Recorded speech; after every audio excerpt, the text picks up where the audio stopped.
এক নম্বর হাদিস শরীফ তলাবুল ইলমি ফরিদাতুন আলা কুল্লি মুসলিম। হাদিস শরীফের অর্থ দ্বীনি ইলম শিক্ষা করা প্রত্যেক মুসলমানের উপর ফরজ। দুই নম্বর হাদিস শরীফ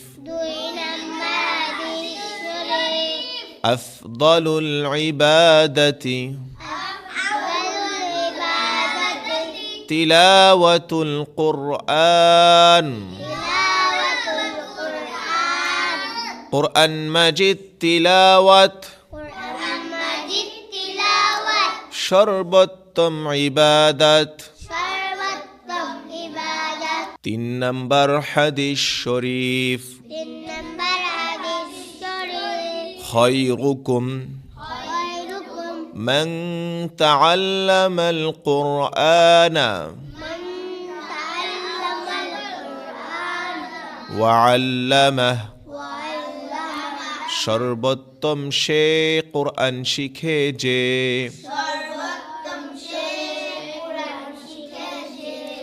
শ্রেষ্ঠ মানুষ তিনি কুরআন শেখান যিনি।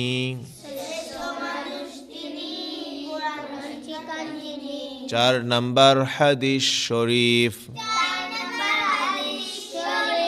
আখলিস দীনাকা